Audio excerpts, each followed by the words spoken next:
So, a little while ago, I was playing Vanguard Zero, the game this video is about, and a realization hit me like a truck. And it's caused me to get my laptop out, open it, get open like a notebook and then just start typing.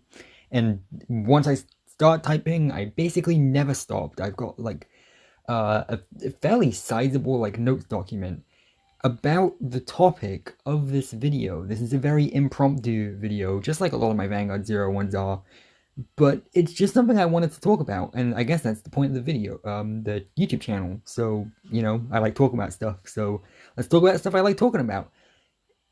I'm tripping over my words. Basically,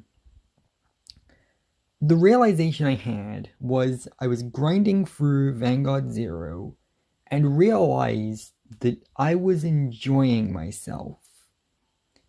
And I know that sounds really obvious. It's one of those, like, the game is fun. If the game isn't fun, why bother?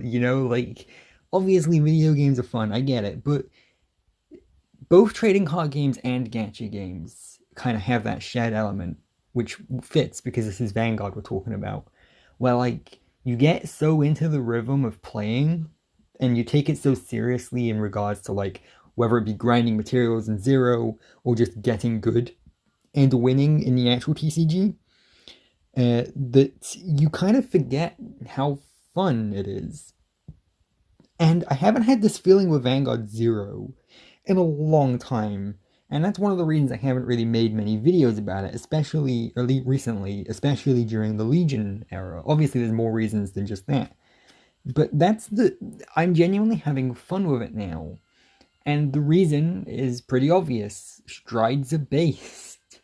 And obviously this is something that pretty much everyone watching, especially everyone who's played a TCG, has realized. We know this. This is a known fact. On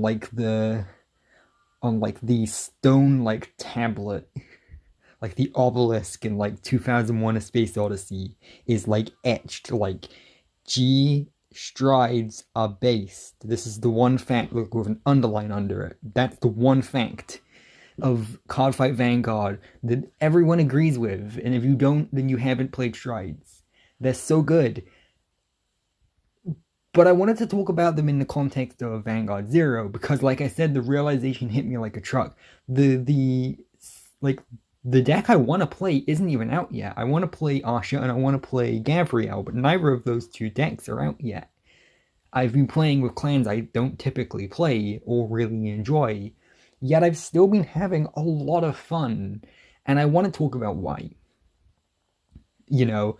Because obviously there's been some bad with the G update, mainly how you get cards. In fact, it's only really how you get cards. How you get cards and maybe how they handle the skins are like the two big unavoidable problems that the G era has introduced in Vanguard Zero. But honestly, once you've got those cards and you're actually playing, it is a much better game. So much better. So basically how this video is going to work is I'm going to be playing through the event. And as I play through it, I will show off, like as I play, I will show the strides in action and everything and talk about what I mean and what it is about the strides and other gameplay features, but mainly the strides, that make the game so much better. So I've already used all my skip tickets because I've been grinding through it so much. I haven't been using gems or anything to refill stamina. I've just been grading up both in Card Capital 1 and 2, so my stamina's been refilled quite often. And because of that, I've ran out of skip tickets. Now, usually with these fights, the ones against Vangaro, which, by the way, make Vangaro a playable skin, please. Thanks, bushiroad. Make that a hashtag. Make Vangaro playable. That's our hashtag. Spam that everywhere. But with these Vangaro fights, I usually just, hit a deck, go auto fight, watch a YouTube video or whatever, and then look back at my phone, and my phone's done it for me. But I'm going to actually play them to show what I mean. So these are the two decks I've been playing, the Nova Grappler one and the Kagero one. I do have the Gear Chronicle one, but I've only really been using that to cash in on the skin boost for the event. The actual deck is not good. This will never win a ranked fight ever. But I do want to show off the Nova Grapplers and Kageros. These decks are unfinished. As I mentioned, these are not decks I want to go for. Once this deck is over, once this month is over, I will never play these decks ever again, basically. They're just the placeholders until Neonectars get added. But man, I've been having fun playing them. So they are very, very unfinished. They're not very good. I've got 3 of the Grade 2 Triple Rare. Cool Hank, which is a really good name. It's up there with Tough Boy, honestly. And then I've got 2 Victors, and then 2 Vic-10s, and 1 Victoplasma, which is completely useless to me because it's got the G Persona Blast. And then for my Kageros, I've got 4 Blade Masters, which is nice. One of them is an SP.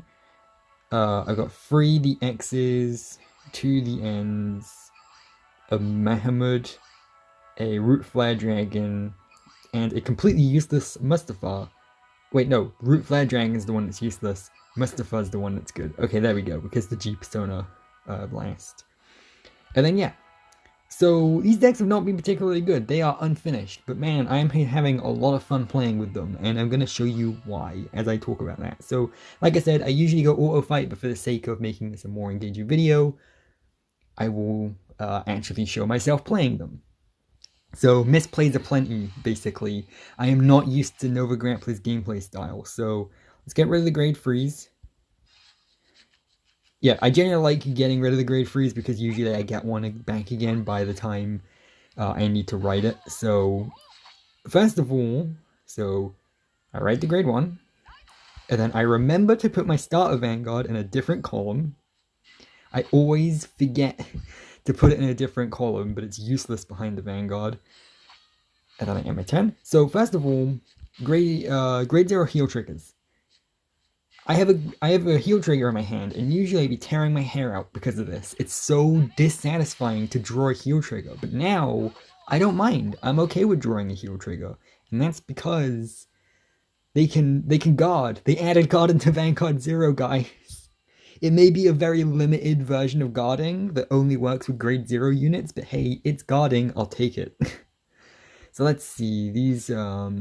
When placed when you have a rare guards, gets the following ability. This card stands with card effect. I'll just go with the vanilla one, honestly. So first of all, I don't want to use too much of my hand. Because hand advantage is king in G era. Now, hand advantage is usually king. But previously in Vanguard Zero, hand advantage just meant did you have more PGs than your opponent? And that's basically it. Also, can you place down 2 intercepts per turn, but that was usually handled by card effects anyway. Now, hand advantage actually matters outside of that because of striding, because you have to pay costs from the hand, right? So you want to hoard your hand and take it slow. So we're going to go for Victor because he's the triple rare. And now they've made Grade Freeze incredible. We can't do it this turn. We have to wait until our opponent is at Grade Free until we do this. But our Grade Freeze in their hands used to suck, because Grade 2s would always be better because they have the Intercept, and the Intercept is way better than the Grade Freeze not having Intercept. But now having Grade Freeze in your hand is so good because you only have to discard 1 card from your hand to stride, which keeps that hand advantage for you. You don't need to get rid of multiple cards to stride, and that's so good. So let's place that there. Let's place that there. So that gave, when this card stands by your card effect, draw a card. That's really good because this stands whenever the other card in the column stands. So that's really good. If we can find a way to make that stand at some point. I don't think we can yet. I'm still not used to this deck, to be honest. I've kind of just been learning the Novas as I go with this unfinished deck. I'm not used to playing them. But, yep, we got a bunch of draw triggers. Yeah, draw triggers are even more important than ever. I see some Gear Chronicle people using crits. But honestly, hand advantage is really everything in G. And that's what makes it so fun, because you have to sacrifice to stride. In Legioning, there was never a downside to Legioning. You would just wait until you had the optimal cards in your drop zone, and then you basically Legion for free because you deck search for the mate, and then you'd recycle your triggers, and it would always be good. But with striding, you have to choose when to stride, and that's so good. It adds strategy to this game. It adds toolboxing. It's so good. So we're gonna stride this one because this one's useless. So when this unit's attack hits a Vanguard, stand a Vanguard. So we'll do that. We'll get rid of the one grade 3. So the other good thing about the heal triggers is they're grade 0s, which means you can't use them to stride, which is so good because now there's a push and pull. Grade 3s are the best card to stride with because it takes one card to stride, but that's the slot you're sacrificing by having the heal trigger, which is so much better. So do you want to stride more consistently, or do you want to guard from hand? Guard from hand wins every single time, of course, but the fact you have to sacrifice something actually useful to get it is really good game design. Is this Vanguard Zero we're talking about? I can't believe it, honestly. So what we're gonna do is we're gonna place that grade 2 there. And because this stands whenever the thing in front of it stands, we can boost with it without having to care. And honestly, do I want to go for the offensive? I want to go for the offensive. So we attack with this, like so, and then we attack with the stride, and we get the triple drive, which is really good. Obviously, it doesn't give me anything this time, but you know. And then because that attack goes through, I can, when this attack hits a Vanguard, stand where your rear guards. Yep. And I can do that. And then this is a counterblast activator, so I probably should have attacked with that first too. See, still learning.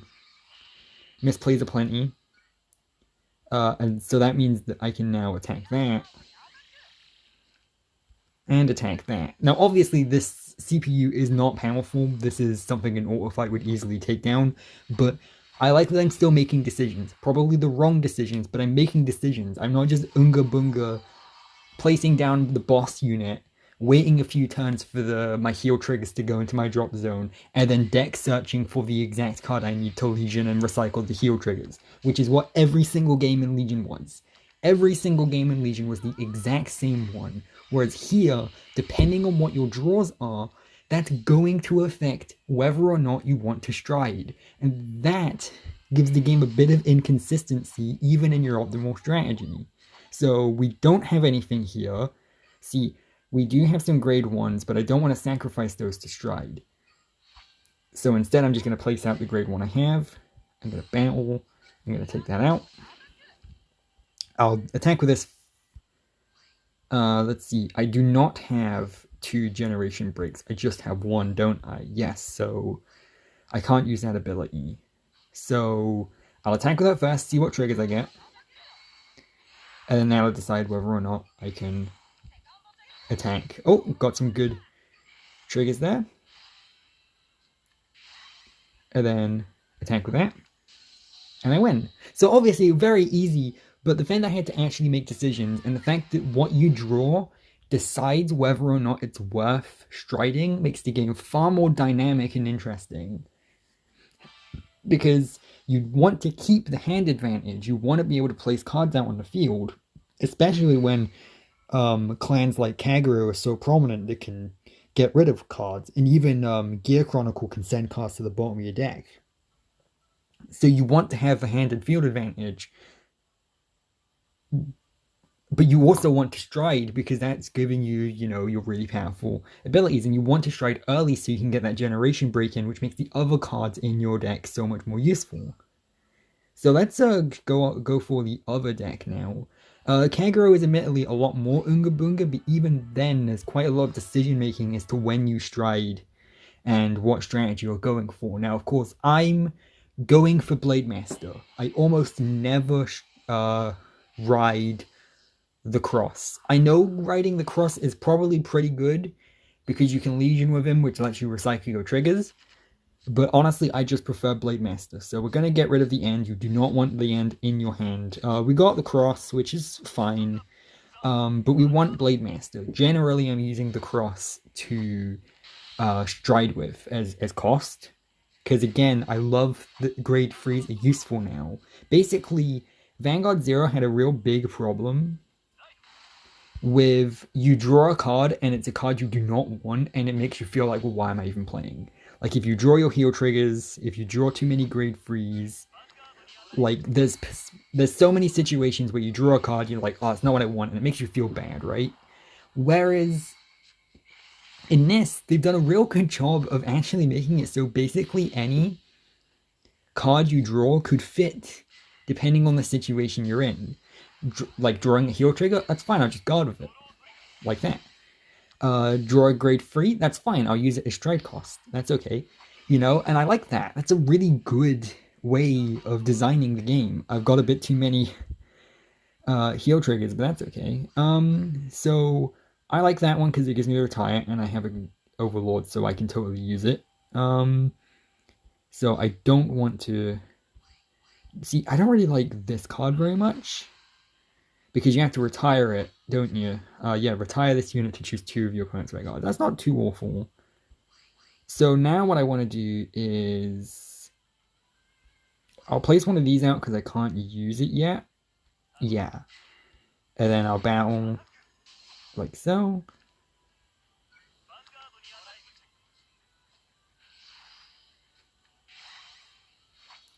And then we'll see what they do. So generally, that's the thing, is they're encouraging you to hoard your hand. One, because you have the grade 0s, which you can't do anything with apart from block. The heal triggers, that is. Same with the Sentinels. Can't really do anything with them. You could place them down, but, I mean, why would you? But then also, any graded card, like anything that isn't that, you want to keep just in case you can stride. So generally early on, you're going to have a very full hand and be in danger of overdrawing. But now we can ride the cross, which isn't my ideal ride target. Do I want to stride? So I've got a grade 2, and a grade 2. So I don't have any grade 1, so I will have to give up extra cards, but it might be worth it, because this one here is really good. So if we use that, we get rid of him, and we get rid of him. Unfortunately, yes, that's a higher grade than we want, but that's fine. Because this card's great because there are a bunch of cards in the deck that need a generation break of 2, and it allows you to generation break an additional card from your G-Zone. So you can do that. You get rid of his back row, because you can always attack the front row. Put that out. Put that out. Use that to attack the back row again. Now, unfortunately, we don't really have anything to boost with, so we're just going to attack with this for now, see what triggers we get. None of them? Okay, that's fine, we can work with that. Now, again, I do need to, like, specify, these CPUs are astonishingly bad in the clan event. Ranked mode does not go this well, but I wanted something nice and breezy to just show off the gameplay so that you know what I'm talking about. See, usually in any other game, like before G, if I had 4 heal triggers in my hand like that, I would just give up because I'm like, nope, useless. But I can guard with them now, which is so good. And we've now destroyed his board advantage. So we're not going to stride. We can't even stride even if we wanted to. So we'll place that down. We'll Legion. None of these are triggers, so I probably shouldn't Legion yet, but I want to because this game's,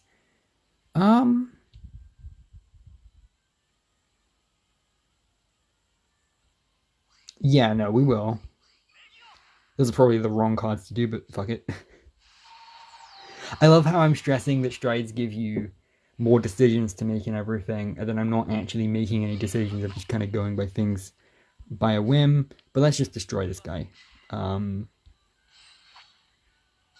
Like so. See, I find I don't even really have to use this grade 0's ability to deck search for the Sentinel much anymore. It's kind of better as a boost nowadays. Yeah, because I already have 4 guards in my hand anyway, which is usually the maximum amount you would be able to get, because there's only 4 Sentinels, but now You get 8, which is crazy. It does make it a bit frustrating. Yeah, let's finish this guy off. It does make it a little bit frustrating when your opponent has a bunch of sentinels and heals, but the thing is, there's so many of them that that's gonna slow them down anyway. If they're gonna hold those in their hand, then they're not gonna have a board. So it's still a bit of like give and take, basically. Like it's still basically very viable to place down some of the heal triggers and some of the sentinels, whereas in the past it would basically be unthinkable to do so. So yeah, and the other thing I wanted to mention too is that generation breaks make the other cards more powerful, and it's a really good way of locking off late game abilities, because up until this point you have limit breaks, right, which you could damage deny, but generation breaks are better because whilst they still don't activate until endgame, you need to have generally either generation break once or twice, which isn't something you get to do until quite late on.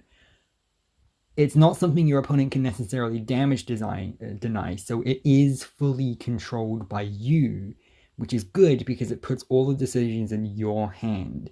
And so what I found is when I lose in Vanguard Zero in the past, it would feel like flipping a coin.